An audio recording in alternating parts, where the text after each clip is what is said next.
টেবিলে যারা আছি তারা সাংবাদিক, প্রায় সবাই, দুই একজন বাদে। যারা এই সংবাদটা কভার করছেন তারাও সাংবাদিক। দুজনের মধ্যে পার্থক্য কি? যারা এখানে বসে কথা বলছেন তাদেরকে আমি সবাইকে সবিনয়ে জিজ্ঞাসা করতে চাই, আপনাদের কি এমন অভিজ্ঞতা আছে 4 মাস বেতন না পাওয়ার? 4 মাস আপনার বেতন পান নাই, কিন্তু আপনাকে অফিসে কাজ করতে হচ্ছে। 5 মিনিট দেরি করে গেলে আপনার চিফ রিপোর্টার, আপনার নিউজ এডিটর আপনাকে ধমক দিচ্ছে, বাপ মা তুলে গালি দিচ্ছে। অভিজ্ঞতা আছে কারো? এখানে যারা এখানে বসে আমরা কথা বলছি তাদের ম্যাক্সিমাম 5% লোকের এক্সপিরিয়েন্স আছে, আর যারা এখানে দাঁড়িয়ে কাজ করছেন তাদের 80%-এর অভিজ্ঞতা আছে। আমি দায়িত্ব নিয়ে বলছি, কাজে এদের প্রায় সবাইকে আমি মুখে চিনি, চোখে চিনি, চেহারায় চিনি। তো আমরা যে পুনর্গঠন করতে চাই, কার জন্য চাই? আমাদের জন্য চাই যারা কখনোই বেতনবিহীন অবস্থায় বাসায় রাতে চোরের মতো ফিরেন নাই, তাদের জন্য চাই। আমরা ওনাদের দুঃখ কি বুঝবো? বুঝবো না। কামাল ভাই এই কমিটির সভাপতি হচ্ছেন, চেয়ারম্যান হচ্ছেন, কামাল ভাই বুঝবেন না, জীবনে বুঝবেন না। আমি বিভিন্ন জায়গায় বলেছি কামাল ভাইকে এই কমিটির প্রধান করাই ঠিক হয় নাই, এটা আমি বলেছি। এই কারণে বলেছি, আপনি বুঝবেন না। আপনি জানেন বাংলাদেশের সাংবাদিক, আমি যদি সারা দেশের কথা ধরি, 80% সাংবাদিক 10,000 টাকার কম বেতন পায়। চিন্তা করতে পারেন? যেটা আপনার হয়তো একদিনের একটা লাঞ্চের খরচ। আপনি ভাবতে পারবেন?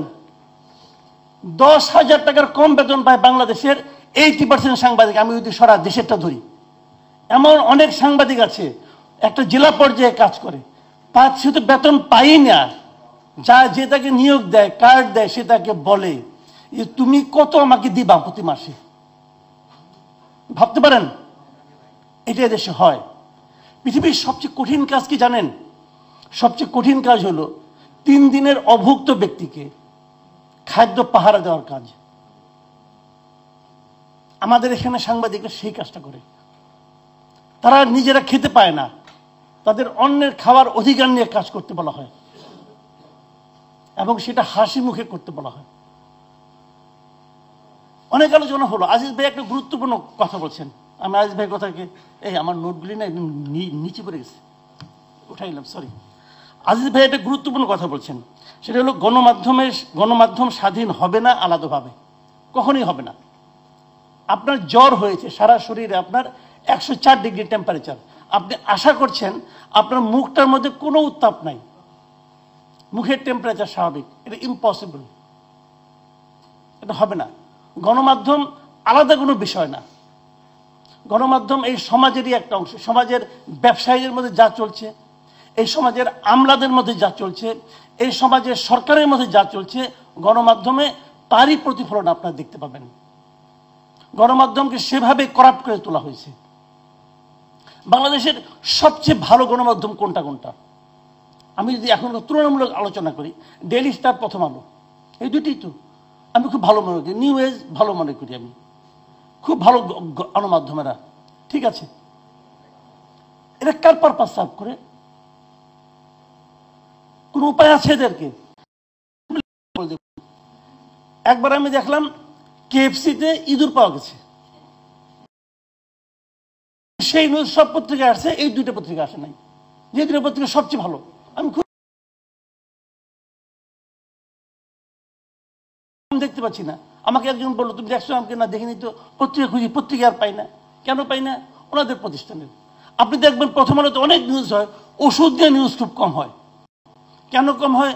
কারণ ওনাদের একটা ওষুধ কোম্পানি আছে, একদম সিম্পল। কিন্তু তো এখানে কি হয়, যে কথাটা নাকি আজিজ ভাই বলছিলেন যে ওনার মালিক সারা দুনিয়াতে পাকিস্তানের পক্ষে বলে বেরিয়েছে, কিন্তু ওনার পত্রিকা পাকিস্তানের বিপক্ষে বলতেছে। এই যে জিনিসটা, এটা এখন হয় না কেন? এই কারণে হয় না, পাবেন না কোথাও আপনি এগুলো। এটা রিয়েলিটি। এখন বলবেন তাহলে তো পুঁজি কোত্থেকে আসবে? এটা তো একটার সঙ্গে রিলেটেড। কাজেই এখানে আপনি কিছুই করতে পারবেন না যতক্ষণ পর্যন্ত আপনি ব্যবসায়ীদের মনোভাবটা চেঞ্জ করতে না পারবেন। আমাদের আগে কি হতো, জমিদাররা একদম লাঠিয়াল পারত তাদের অন্যায়কে, তাদের সম্পদকে রক্ষা করার জন্য। যে এই লাঠিয়ালদের কাজ হলো যারা প্রতিবাদ করবে তাদেরকে পিটাতে হবে। এখন কি করে প্রত্যেকটা ব্যবসায়িক প্রতিষ্ঠান সাংবাদিক পালে, সাংবাদিকরা তাদের লাঠিয়াল। আমি বিভিন্ন প্রতিষ্ঠানে চাকরি করেছি, আমাকে করতে হয়েছে এই কাজগুলো। আমি জনগণের চাকরি করেছি, জনগণের বসে আমাকে এগুলি করতে হয়েছে। জনগণের ব্যবসা ছিল, তাদের কয়েল ব্যবসা, তাদের আপনার কি বলে ডেভেলপারের ব্যবসা ছিল তাদের। ওগুলির বিরুদ্ধে যখন আন্দোলন হতো তার বিপক্ষে আমাকে লিখতে হয়েছে। আমি লিখেছি। কেন লিখেছি? কারণ এই লেখার মাধ্যমে আমার বাসায় যে আমার বউর বাজার করতে হবে, আমার সন্তানের দুধ কিনতে হবে। তো আপনি যখন অভুক্ত অবস্থায় আমাকে পাহারা দিতে বলবেন, তখন তো আমি পারবো না। তারপরে আপনি আমার বলবেন তোমার তো নৈতিকতা নাই, তুমি তো এগুলি করো। ভাই, এটা মানায় না। আপনি ব্যবস্থা করেন, আপনি এটা আইন করতে পারবেন যে বাংলাদেশে 2 মাস যদি কোনো পত্রিকার বেতন বাকি থাকে সেই পত্রিকার ডিক্লারেশন বাতিল হবে? করতে পারবেন? পারবেন না, পারবেন না। এটা রিয়েলিটি। এবং মানে আমি তো এখানে জানি এই দেশে এই মুহূর্তে 4 মাসের বেতন বাকি আছে, বড় প্রতিষ্ঠান 4 মাস। পারবেন আপনি? পারবেন না, কিছু করতে পারবেন না। ওটা ডিক্লারেশন থাকবে, কারণ ওটা যে মালিক সে তো আপনার সঙ্গে সকালে ব্রেকফাস্ট করে। ওই পত্রিকায় যে সাংবাদিক তাদের কাউকে আপনি চিনেন না, মালিককে চিনেন। মালিক আপনার ইয়ার দোস্ত, আমার ইয়ার দোস্ত, আপনি কি করবেন? এইখানে হলো মূল সমস্যাটা।